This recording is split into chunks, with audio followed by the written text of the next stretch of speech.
오늘 본문의 말씀을 통해 예수님께서는 12명의 제자들을 부르시고 파송하시면서 제자들에게 아주 자세하게 말씀하시는 모습을 볼 수 있습니다. 그래서 마태복음 10장을 제자를 파송하는 파송장으로 부르기도 합니다. 또한 예수님께서는 부르신 제자들에게 제자의 도가 무엇인지를 아주 친절하게 쉽게 잘 이해할 수 있도록 확실한 어조로 말씀하고 계십니다.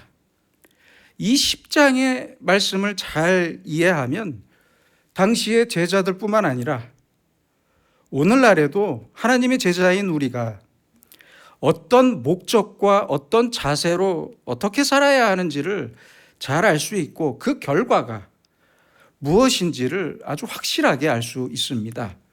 먼저 1절입니다. 예수께서 그의 12제자를 부르사 더러운 귀신을 쫓아내며 모든 병과 모든 약한 것을 고치는 권능을 주시니라. 예수님께서는 먼저 12명의 제자를 부르셨고 권능을 주셨습니다. 그리고 5절에 보시면 이 12를 보내시며 라고 말씀하는데요. 제자들을 보내셨습니다. 보내셨어요. 부르시고 주시고 보내셨습니다. calling, giving, sending입니다. 이렇게 세 개의 개념으로 볼 수 있습니다. 예수님께서는 가장 먼저 제자들을 calling, 부르셨습니다. 예수님께서 주도적으로 부르셨고 일방적으로 부르셨습니다. 예수님께서 자네가 괜찮으면 내 제자가 되어주지 않겠나? 라며 제자들의 의견을 구하지 않으셨고 명령으로 부르셨습니다. 제자들의 입장에서는 선택의 여지가 없었습니다. 선택의 여지가 없는 부르심이었습니다. 그래서 마태복음 4장 18절에 보시면 나를 따라오라, 나를 따르라 라고 부르셨는데 이러한 예수님의 부르심은 말씀대로 절대적인 명령이었습니다. 명령. 제자들이 선택할 수 없는 명령이었어요. 바로 이것이 예수 그리스도의 권세입니다. 권세. 제자들이 예수님에게 예수님 조금만 기다려주세요. 제가 생각할 시간을 주세요. 하루만 생각해 볼게요. 이렇게 말할 수 없었어요. 바로 이것이 예수님의 부르심이었습니다. 이 부르심은 과거 아브라함이나 모세를 부르신 것처럼 아주 분명한 하나님의 일이었고 예수님께서는 그렇게 하나님처럼 12제자를 부르셨습니다. 며칠 생각해보고 결정해라 이런 게 아니었어요. 그 이름을 지명하시고 부르셨습니다. 오늘 말씀 2절부터는 이렇게 부르심을 받은 12제자들의 이름이 쭉 나열되어 있습니다. 이러한 예수님의 부르심을 통해 오늘의 우리도 분명히 알아야 할 것이 있습니다. 지금도 하나님께서 나를 부르실 때는, 내 이름을 부르실 때는 나에게 아무런 선택권이 없습니다. 선택할 시간도 없고요. 선택할 이유도 없습니다. 선택할 생각도 할 필요가 없습니다. 선택권이 없기 때문입니다. 하나님의 명령에 그대로 겸손히 순종하는 것 외에는 다른 선택이 있을 수가 없어요. 또한 이 부르심에는 우리의 공로가 필요 없습니다. 우리의 공로가 필요 없어요. 내가 과거에 아무리 잘났든지 못났든지 상관이 없습니다. 상관이 없어요. 모세를 생각해 보세요. 모세는 사람을 죽이고 도망갔던 사람이에요. 그렇잖아요. 내가 이렇게 잘난 사람입니다. 또는 내가 이렇게 못난 사람입니다. 변명할 필요가 없어요. 하나님의 부르심에는 내 선택권도 없고 좋든 나쁘든 내 과거에 대한 한마디의 변명도 필요 없습니다. 필요 없어요. 하나님의 부르심에는 아무것도 필요가 없습니다. 출애굽기 3장 9절로 10절에서 하나님께서 말씀하십니다. 이제 가라. 내가 너를 바로에게 보내어 내 백성 이스라엘 자손을 애굽에서 인도하여 내게 하리라.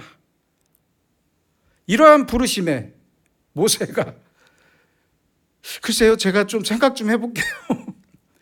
이렇게 말을 할 수가 없었잖아요. 네, 알겠습니다, 하나님. 이 말 외에는 그 어떤 말도 필요 없고 변명도 필요 없습니다. 바로 이것이 하나님의 부르심입니다. 하나님의 부르심. 부르심을 받는 사람에게는 자기의 과거나 현재의 형편을 생각할 필요가 없습니다. 그럴 필요가 없어요. 왜요? 나의 과거와 현재는 나보다 하나님께서 훨씬 더 잘 알고 계시기 때문입니다. 다 알고 계세요. 우리의 인생을 그래서 야구에 비유한다면 저는 이렇게 말하고 싶습니다. 우리는 내 인생의 투수가 아닙니다. 투수가 아니에요. 우리는 포수입니다. 포수. 우리가 해야 할 일은 하나님께서, 주님께서 무슨 공을 던지시든지, 나에게 무슨 공을 던지시든지 잘 받기만 하면 됩니다. 그게 내 일이에요. 손양원 목사님이 자기의 두 아들을 죽인 원수 같은 사람을 양아들로 삼겠다고 할 때 그 목사님의 딸인 손동희 권사님의 간증을 들어보면 아주 기절초풍하는 줄 알았답니다. 그러지 않겠습니까? 저 같아도 그랬을 것 같아요. 아버지는 왜 그렇게 하나님을 별나게 믿습니까? 그 사람이 어떻게 내 오빠가 된다는 말입니까? 그러자 손양원 목사님은 딸을 설득하기 위해서 이렇게 말했다고 합니다. 하나님의 계명을 지키려고 감옥까지 갔던 내가 원수를 사랑하라는 하나님의 명령을 순종하지 않는다면 이보다 더 큰 모순이 어디에 있겠냐? 오빠를 죽인 사람은 지옥에 갈 텐데, 그대로 두면 지옥에 갈 텐데 그 일을 목사인 내가 어떻게 보고만 있을 수 있겠냐? 이렇게 말씀하셨다고 해요. 여러분, 그렇습니다. 우리는 하나님을 설득하는 사람들이 아닙니다. 그게 아니라 설득당해야 하는 사람입니다. 하나님으로부터 설득당하는 사람이에요. 변명하고 선택해야 하는 사람들이 아니라 아주 조용히 순종해야 하는 사람들입니다. 여러분, 우리는 내가 선택하는 것이 아주 옳은 길일 것으로 생각하지만 아닙니다. 그렇지 않습니다. 이제는 하나님께 내 선택권을 다 드리세요. 부탁입니다. 드리세요. 설득당하기만 하세요. 나만 선택할 게 아니라 나보다 더 지혜로운 사람에게, 혹은 내 아내나 내 남편에게도 맡겨보세요. 맡기세요. 제발 모든 일을 내 마음대로 내가 선택해야만 한다고 생각하지 마세요. 아닙니다. 십자가를 앞두시고 겟세마네 동산에서 나의 원대로 마옵시고 나의 원대로 마시옵고 아버지의 원대로 하옵소서라고 기도하셨던 예수님처럼 살든지 죽든지 나를 부르신 하나님께 다 맡기고 삽시다. 다 맡기세요. 그러면 나를 부르신 하나님께서 직접 내 모든 일을 다 책임지십니다. 책임지세요. 나를 따르라. 내 제자가 되라. 이렇게 말씀하셨으면 그다음부터는 예수님께서 모두 책임지시는 거예요. 그러니까 맡기기만 하면 됩니다. 맡기세요. 둘째로 이렇게 제자들을 부르신 예수님께서는 giving 주셨습니다. 주셨어요. 무엇을 주셨습니까? 권능을 주셨습니다. 권능. 귀신을 쫓아내고 병과 약한 것을 고치는 권능을 주셨어요. 이 권능은 영적으로 주신 권능이었습니다. 영적인 능력이었어요. 그래서 이 권능은 아쉽게도 눈에 보이는 것이 아닙니다. 그렇죠? 눈에 안 보여요. 분명히 주셨다고 하는데 막상 제자들의 손에는 아무것도 없어요. 바로 여기에 우리의 고민이 있는 것입니다. 지금의 우리의 고민이 바로 여기에 있어요. 비었거든요. 받았다고 하는데, 주셨다고 하는데 내 손에는 비어 있거든요. 이러한 고민은 모세에게도 똑같았습니다. 모세는 자기 손에 지팡이 하나밖에 없었잖아요. 지팡이. 그래서 이 권능은 그대로 믿음의 문제로 이어지게 되는 것입니다. 믿음. 주셨다고 하니 나는 받은 게 분명합니다. 있다고 하시면 내게 있는 겁니다. 이렇게 믿고 귀신에게 나가라고 외쳐야 했고, 외쳐야 하고, 병자들에게 일어나라고 외쳐야 합니다. 이렇게 외쳐야만 나에게 능력이 있는지 알 것 아닙니까? 알 수 있잖아요. 가만히 있으면 어떻게 알겠습니까? 알 수 없잖아요. 주셨다니 받은 줄로 믿고 이제는 현장으로 들어가야 합니다. 그래서 권능은 내가 받은 것을 알고 확실히 믿고 그리고 나가서 능력을 행사해야 하는 것입니다. 셋째는 sending, 제자들을 보내셨습니다. 6절입니다.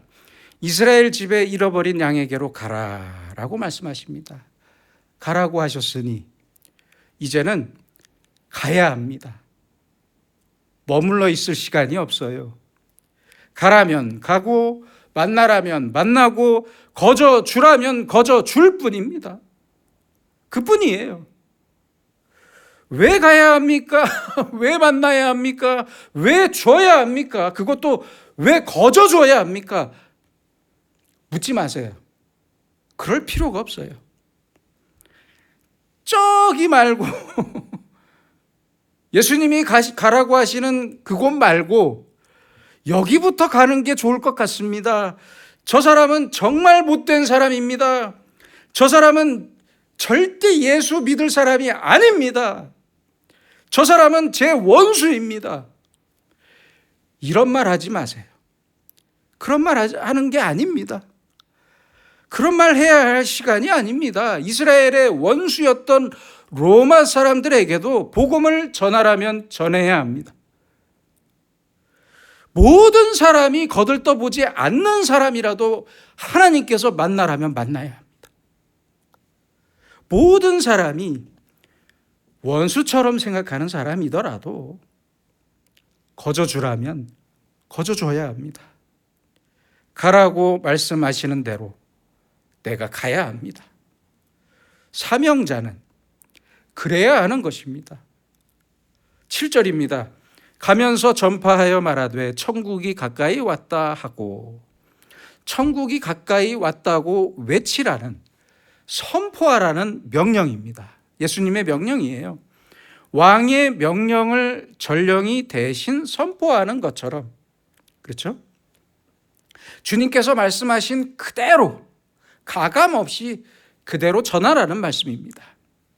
천국이 가까이 왔다라는 예수님의 말씀을 토시 하나 바꾸지 말고 똑같이 전하라는 말씀이에요. 이 말씀을 들은 사람들이 이렇게 말하겠죠. 아니 무슨 천국이 가까이 왔단 말입니까? 이렇게 물으면 제자들에게는 사실 그 물음에 대해서 설명할 지식도 없었어요. 그렇잖아요. 무슨 지식이 있어요? 그러나 예수님께서 전하라면 그대로 전할 뿐입니다.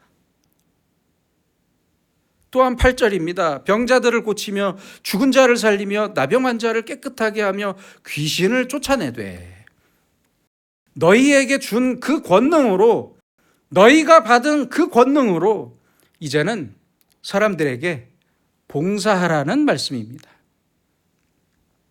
이 말씀은 지금 예수님께서 하고 계시는 일이었습니다. 그렇죠? 그 일을 제자인 너희들도 그대로 똑같이 하라는 말씀입니다. 내가 지금 하고 있는 일을 너희도 똑같이 하라는 말씀이에요. 예수님이 하시던 일을 감히 제가 어떻게 하겠습니까? 이렇게 묻지 마세요. 왜냐고, 왜 하냐고, 어떻게 할 수 있냐고, 어떻게 할 수 있겠냐고 묻지 마세요. 하라고 하셨으니까 하면 그만입니다. 할 수 있습니다. 이런 마음으로 정성을 다해서 내가 하는 것처럼 너희도 똑같이 봉사하라. 내가 준 권능으로 할 수 있다. 이렇게 말씀하고 계십니다. 그리고 마지막으로 8절에 대단히 중요한 말씀이 있습니다. 너희가 거저받았으니 거저주라. 참 유명한 말씀이죠. 거저받았으니 거저주라. 우리의 사명은 내 뜻이나 내 의지나 내 의에 의한 것이 아닙니다. 그렇잖아요. 거저받은 거예요. 거저받았어요. 받을 자격이 없는 사람이 자격을 얻었고 능력이 없는 사람이 능력을 얻은 것뿐이에요. 아무런 의나 공로 없이 공짜로 받은 거예요. 생각해 보세요. 다 공짜로 얻은 거예요. 이 권세와 권능은 하나님께서, 예수님께서 거저 주신 거예요. 이렇게 거저 받은 거니까 거저 주라고 말씀합니다. 그래서 중요한 것은 항상 내가 거저 받았다는 사실을 인정하는, 깨끗이 인정하는 마음이 중요한 것입니다. 선물과 은사를 말씀하시는 거예요. 우리는 항상 거저 받은 마음으로 살아야 합니다. 모든 것이 하나님께서 나에게 주신 선물이고 은사입니다. 은사.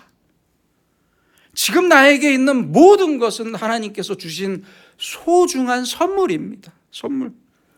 그래서 그리스도인은 하나님으로부터 선물을 받았다는 그 감격으로 사는 사람들입니다. 얼마나 감사한 일입니까? 특별히 하나님께서 내게 맡기신 사명과 내게 맡기신 직분과 일을 선물로 알아야 합니다. 선물. 그리고 믿어야 합니다. 이 직분과 이 일은 하나님께서 나에게 맡기신 선물이다. 이런 마음으로 일해야 합니다. 교회에서나 일터에서나 가정에서나 똑같습니다. 그 마음으로 거저 받은 것을 거저 줘야 합니다. 거저 줍시다. 공짜로 받은 걸 주면 그만입니다. 공짜로 받았으니까 주면 그만이에요. 그렇잖아요. 여기에는 뭐 전혀 대가가 있을 필요가 없어요. 없잖아요. 대가가 전혀 필요 없습니다. 그런데 사람들은 거저 줄 때 물질적인 것에만 그치기 쉬운데요. 생각이나 손이나 물질적인 것에만 그치기 쉬운데요. 아닙니다. 그렇지 않습니다. 거저 주는 것을 알아달라는 마음도 없어야 합니다. 누가 알아주길 바라지 마세요. 그런데 사람들은 왜 그렇게 사진 찍히고 기사 몇 줄 나오는 것을 그렇게 좋아하고 바라는 것입니까? 목사들도 그래요. 목사들도. 신문에 나오는 걸 그렇게 좋아해요. 어디 조금 도와주고 사진 찍는 걸 왜 그렇게 좋아하는 겁니까? 왜? 제발 그러지 맙시다. 사람들은 돈을 주기만 하고 돈을 받지 않으면 아무 상관없지 않냐고 하는데 아닙니다. 돈을 주고 조금이라도 칭찬을 받았다면 내가 준 돈보다 사실 더 많은 걸 얻은 거예요. 꼭 돈을 받지 않았더라도, 내가 대가를 받지 않았더라도 조금이라도 칭찬을 받았다면 내가 준 돈보다 더 많은 걸 받은 거예요. 이것은 오늘 예수님께서 말씀하신 거저 준 게 아닙니다. 마태복음 6장 2절입니다. 구제할 때에 너희 앞에 나팔을 불지 마라. 나팔을 불지 말래요. 나팔을 분 사람들은 자기 상을 이미 받았느니라. 참 재밌는 말씀이에요. 조금 줘놓고 아주 조금 줘놓고 요란하게 나팔 불지 마라. 나팔을 부는 순간 자기 상을 이미 받은 것이다. 내가 준 것에 대한 아주 작은 인사나 칭찬은 받는 순간 나에게는 아주 큰 것이 됩니다. 그래서 웬만하면 도움을 주고 나서 고맙다는 말 한마디도 듣지 않는 게 좋습니다. 그렇잖아요. 그런 말씀이잖아요. 제자들에게 병고침을 받은 사람들이, 생각해 보세요. 제자들에게 병고침을 받은 사람들이 가만히 있었겠습니까? 뭐라도 줬을 거 아니에요. 그렇죠? 바로 그때 아무것도 받지 말라는 말씀이에요. 칭찬도 받지 말라는 말씀이에요. 주었으면 주는 걸로 끝내야 합니다. 받는 사람에게 고맙다는 말 한마디도 절대 기대하지 말고 그냥 주기만 합시다. 그런데 받는 걸 사람들이 얼마나 좋아하는지 모릅니다. 과거 서울에서 성수대교가 붕괴하고 8개월이 지난 후에 1995년 6월 29일에 삼풍백화점이 무너졌습니다. 많은 자원봉사자들이 모여서 실종자를 열심히 수색하고 있을 때 한쪽에서는 옷이나 지갑, 귀금속 등 돈이 될 만한 물건을 따로 몰래 수색 중인 사람들이 있었어요. 많았어요. 당시 서초경찰서 형사의 증언에 따르면 절도죄로 입건된 사람들이 삼풍백화점에서 절도하다 걸린 사람들이 몇 명일 것 같습니까? 400명이었답니다. 400명. 상상이 가십니까? 이렇게 입건된 사람들 중에 어떤 사람은 17만 원짜리 바지 10벌을 입고 있었대요. 그러니까 계속 입으면서 훔친 거예요. 이 범죄자는 뭐라고 말했냐면 추워서 입었다고 말했대요. 여러분, 거저 주지 못하는 사람, 아니 가서 도와주지는 못할 망정 조금 주면서 끝까지 자기 명예를 챙기려고 하는 사람이나 무너진 삼풍백화점에서 돈 될 것을 찾는 사람이나 그 눈빛이 뭐가 다릅니까? 똑같아요. 다를 게 뭐가 있습니까? 지난 8월 2일에는 서울 신림동 4층짜리 건물에서 불이 났어요. 사람들이 모두 불이 나서 대피한 사이에 20대 여성이 그 건물 마트에 들어가서 절도하다가 다음 날 경찰에 또 왔다가 경찰에 붙잡혔다고 합니다. 다음 날에 또 왔다가. 아니 왜 이렇게 사는 겁니까? 왜 이렇게 더 갖고 싶어서 안달인 겁니까? 시인 괴테는 이런 말을 했습니다. 이 세상에서 가장 훌륭한 일은 일생을 바칠 만한 일이 있다는 것이고 가장 존귀한 일은 봉사하는 일에 보답을 바라지 않는 것이다 라고 말했어요. 너무 옳은 말이라고 생각합니다. 아무런 보답을 바라지 않고 그저 봉사하는 사람, 도와주는 사람, 거저주는 사람, 바로 이 사람만이 자유인이고 행복한 사람입니다. 내가 받는 입장이라면 당연히 고맙다고 해야죠. 그래야겠죠. 그러나 반대로 내가 주는 입장이라면 아무것도 기대하지 마세요. 아무것도. 내 도움을 받은 사람이 고맙다는 말을 하지 않더라도 제발 섭섭하게 생각하지 마세요. 그런 말 들을 필요 없습니다. 오히려 욕을 먹더라도 줄 때는 기분 좋게 거저 줍시다. 주기만 하면 됩니다. 오늘 예수님께서 말씀하시잖아요. 너희가 거저 받았으니 거저 주라. 얼마나 소중한 말씀입니까? 얼마나 귀한 말씀입니까? 내가 도움을 줄 때도, 남을 위해 봉사할 때도, 교회에서 열심히 봉사하고 헌금할 때도 이 마음으로, 예수님의 마음으로 주고 드리면 그만입니다. 이 마음으로 살아야만 우리의 인생이 피곤하지 않습니다. 낙심하지 않습니다. 절망하지 않습니다. 중요한 것은 지치지 않습니다. 피곤하지 않아요. 바로 이것이 하나님의 명령대로, 하나님의 말씀대로 살아가는 사명자의 가장 기본적인 자세입니다. 기도하겠습니다. 거룩하신 주님, 주님께서는 아무런 대가 없이, 아무런 값 없이 십자가를 통해 우리에게 생명과 영생을 거저 주셨습니다.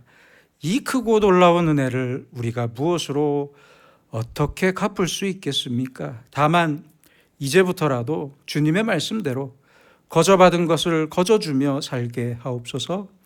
우리를 부르시고 은사를 주시고 주의 일을 하게 하시니 감사합니다. 이제 이런 우리가 부르심을 받은 사명자의 마음으로 살고 거저받은 것을 아낌없이 거저주는 사랑의 마음으로 주님께서 맡기신 일을 위해 최선을 다하고 거저주면서 주님의 거룩하신 뜻을 이루며 기쁨으로 살게 하여 주시옵소서. 예수님의 이름으로 기도드립니다. 아멘.